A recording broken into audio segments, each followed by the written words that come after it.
I've stopped trying to get the platinum and completing every game I play now, and I want to talk about why that is. So I thought I'd put this video out there because I think a lot of people will be able to relate. This video is not about burnout, but rather me kind of looking at platinum trophies now and a lot of time thinking that they are just really not worth my time. So I just want to have a chilled conversation about this and talk about how I've been feeling about gaming and platinum trophies as of late, because over the last 6 to 9 months my opinion has definitely changed about platinum trophies. I've definitely been looking at it from a slightly different angle, a different perspective, shall I say. And I think as someone who makes videos about these, I think I should really talk about what that is. So I looked back through my account and looked at the last 12 to 16 months of completion and where I was at, and over time my completion percentage, which was a high 99%, has just slowly dwindled and dwindled, and I'm sitting around a cool 97.38%. Yeah, I really don't care about completion percentage anymore in terms of an overall account. It's just not for me. It seems like more of a burden than anything. It puts that expectation on yourself that you've got to keep beating games even though they are just absolutely awful.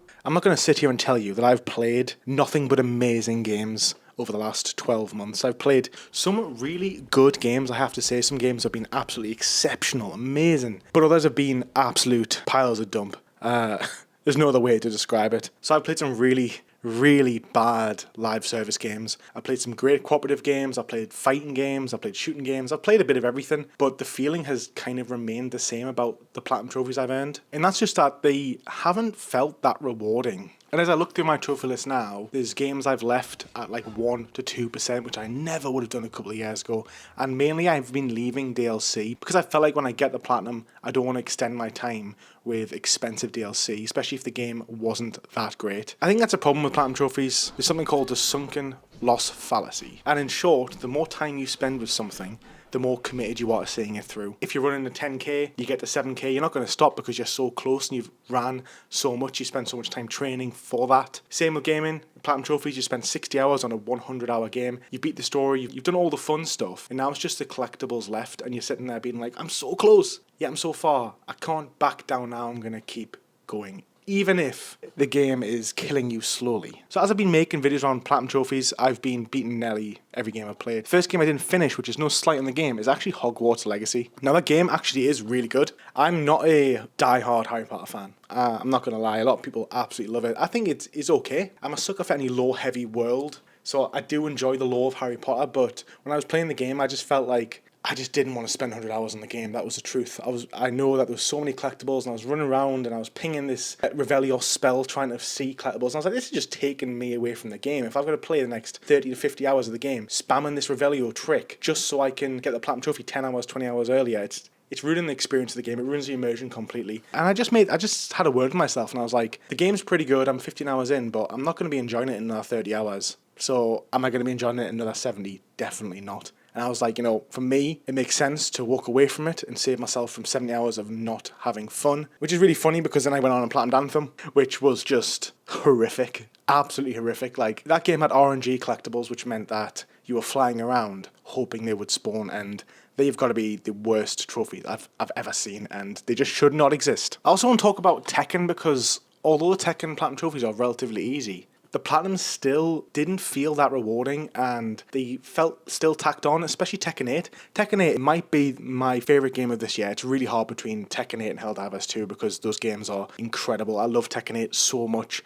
Didn't think I was really a fighting game fan, and I picked up the whole series. I played Tekken 6, 7, 8, Tag 1, Tag 2, and Street Fighter Cross Tekken, and I just fell in love with the series. And Tekken 8's Platinum Trophy is really, really easy. All you gotta do to get the Platinum Trophy in Tekken 8 is complete a couple matches online, beat the main story, do some other modes they've added in, and that's it, and it's like 8 to 10 hours. And it's really short and too easy. So when I had that platinum trophy, I was sitting there thinking, well, this wasn't actually that rewarding because it was so easy and the game has so much potential. The platinum trophy itself probably should have been harder. So I want to clarify something. I love making videos on platinum trophies. I love the new style that I've been doing where you create a story and a narrative around beating the game and what you overcome and what you face. I'm absolutely addicted to that editing and creation process. It's the platinum trophies that have kind of lost their value to me, and now I know that, and I would easily walk away from games even if I'd started them. There was a time when I wouldn't even dare start a game if the platinum trophy looked brutal, if the game looked too hard or there was just loads of collectibles. Like if a game was 30 hours but 30 hours of cleanup,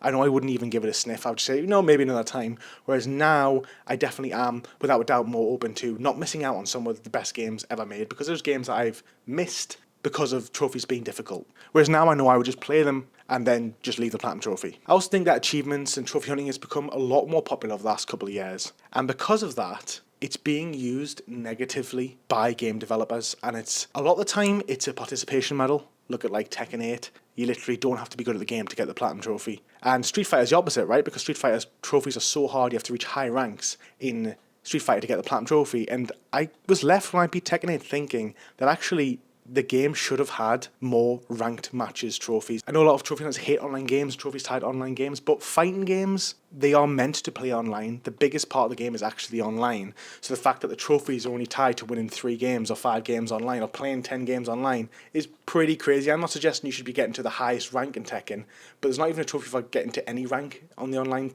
for Tekken 8. And I'm thinking like really, you should at least be able to get to, out of the 15 ranks, 4 or 5 or 6 or 7 for the platinum trophy, because it shows that you're actually good at the game. The platinum trophy in Tekken 8 doesn't show anything. It literally just is just a load of trophies thrown onto very low effort parts of the game, and that's what I'm saying. They are participation medals at times. And a lot of the big AAA games, particularly the Sony first party games, Spider-Man, God of War, these games all just have participation platinum trophies. That's all they have. Beat the game and do collectibles, and that's it. And you can beat the game on any difficulty, and it's not rewarding, is it? Because all you're doing is beating the game on the easiest difficulty. And yes, you can make it hard, of course you can. People who like hard games do that. But the platinum trophy itself is not awarded for doing that. So the platinum trophy, in essence, just shows that you've spent excessive time with the game. All these big games, they all just have excessive amounts of collectibles. And that is like my issue with Ghost of Tsushima.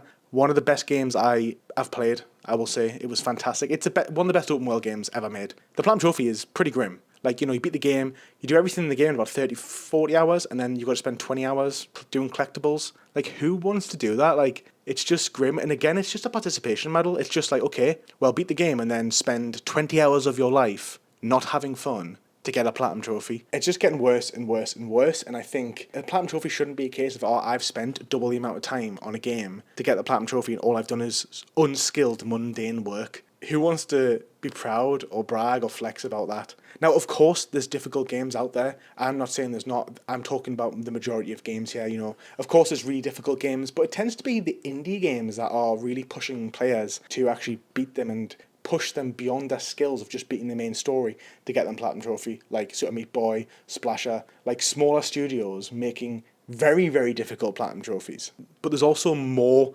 problems to do with modern day platinum trophies, and I think it's important to state a few things before I get into this. Every game released on PlayStation has to have trophies of some kind, and most have platinum trophies. This has been the way for about 15 years now. And 10 years ago, yes, trophies were not thought through, they were just slapped on, and some games obviously thought about them more, some developers thought about trophies more than others, but now I can't help but feel like it's being used by developers to increase playtime artificially so they can say they've got more active players. And I think if we look at games like Assassin's Creed Valhalla, that game is monstrously long. It is. It's full of fluff. Massive, massive amounts of fluff. It's like the extreme of an open world game. You know, it did release 10 years after the open world genre existed, and obviously people try and get bigger and bigger and bigger. But bigger isn't always better. I mean, Starfield's a prime example. There's hundreds of planets you can visit, all of which have nothing in. So bigger is not better. Quality is always going to be the best. I'm using Valhalla as an example, but loads of games apply this, where essentially you're looking at 50 to 60 hours of mundane work to get the platinum trophy at the end, and it's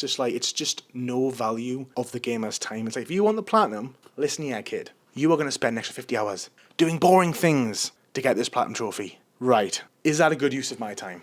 I just feel like it's not. I feel like it's really not. And obviously I create videos like this one, and I can't help but think sometimes, there's so many times, I've played a lot of games as of late. Well, I play a lot of games all the time. I played a fair few longer and shorter games. Some of the longer ones are medium length, Shadow of Mordor, Anthem, Suicide Squad, 40 to 80 hours to get the platinum trophy. And there's been times where I've been looking at myself being like, okay, well, I've beaten everything in the game. The only thing I've got to do is spend 10 to 20 hours now just following a guide, doing cleanup, so I can then make a video, and then it's like, that feels like such a waste of time for me. And I'm sitting there thinking like, this is not a good use of my time. But then that created the thought pattern of, well, would this have been a good use of my time if I wasn't making videos? Like, now I'm on a time crunch, so I don't appreciate the fact that I've got to spend 20 hours doing something very boring. But was I really enjoying it before YouTube? Probably not as much as I think. I think it depends on on when and how often you do them. This is the thing, right? Like, I'm talking about not beating every game because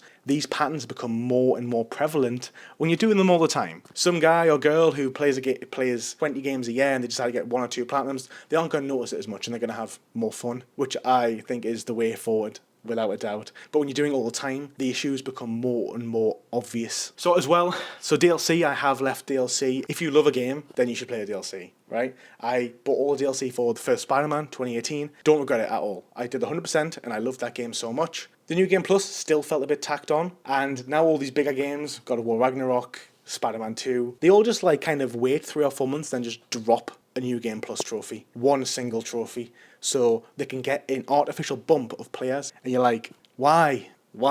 If people want to play the game, they just play it. And that's why I haven't done the DLC trophy for Spider-Man 2. I was like, I liked Spider-Man 2 a lot. It was a really, really good game.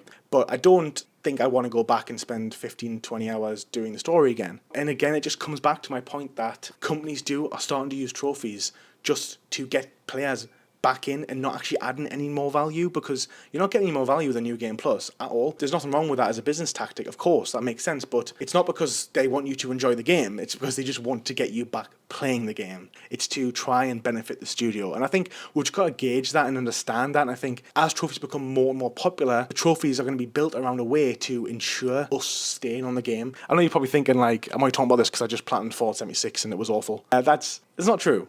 I've been thinking about this for a long time. I've wanted to make this video for about 4 or 5 months. I just never had the time, but I thought now is the time. Fallout 76 Platinum was horrific, by the way, but the game itself is pretty decent. It's just the Platinum trophy again. The game was so bad at launch that playing it and going back and doing the at-launch content is a big wake-up call as to the lack of quality in the game. I do want to hear your thoughts on this, because I think no one's talking about this kind of thing. Everyone's just kind of like making videos on Platinum trophies and talking about stuff, and I just feel like we should all be a bit more real and kind of assess what Platinum trophies are and if they're worth doing, because I do often think that they may not be a great use of our time. Don't get me wrong, you learn a lot of skills from gaming, but the question is, are you applying those skills? Because at some point, doing too much of anything leads to burnout, and it leads to an obsession. Like, I get asked questions about burnout all the time, and we spoke about it on the podcast at least 4 or 5 times over a 2-year period. I honestly believe you only get burnout of a hobby if one of 2 things happen. Number 1, you're doing it too much. Or number 2, it's not providing you the reward or value that you thought it was going to give you, and therefore it becomes unfulfilling. And I think that's a prime example of a lot of Platinum trophies these days. And like, there's always going to be great games, and there's always going to be great trophy lists that come out alongside those games. I do think Helldivers 2 is absolutely fantastic, one of the best PlayStation 5 games, and the Platinum trophy is only about 30 hours long, and you can play that game easily 40, 50 hours with friends and not worry about it. I'm not saying all games are following this pattern. I do think we're seeing more and more fluff in games, which is now translating to more and more fluffed out trophy lists. All they want is your time, and we've only got so much time in the world, and I don't want to be like looking back thinking, oh yeah, I'm on my deathbed. I'm just like, oh, I'm so glad I got the Platinum trophy in Valhalla. I'm so glad I spent 100 hours doing Anthem, because I definitely didn't. And let's just be real for a second. There's a lot of videos about Platinum trophies these days. There's a lot of people making videos on Platinum trophies, which, you know, is cool, I guess. But it's different to you playing a game. And this is what I think a lot of people don't really understand. And I want you to try and understand this. You may not feel like this. You may not think this at all, but some may. And you may be sitting there thinking, this guy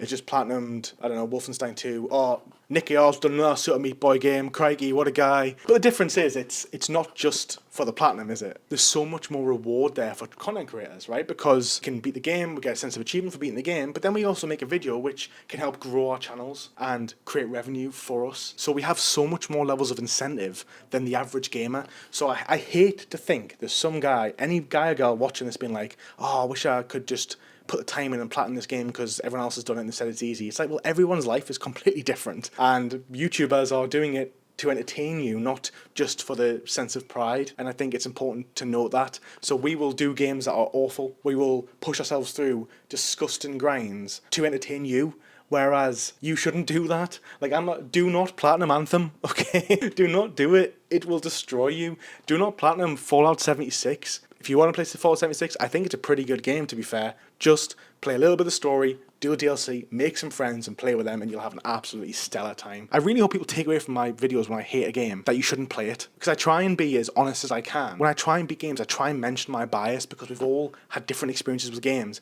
I love over-the-top isometric games. I love co-op games. If you don't like them, then you're not going to enjoy the game just because I say it's great. But I really hope that if I'm telling you the game's rubbish to platinum, I really hope you bear it in mind, because I tend to do it so you know. Or I'm sitting there and I'm being like, this has caused me so much PTSD that I really hope no one else will go through this. Let me know your thoughts down below, and why not check out my pain in Fallout 76.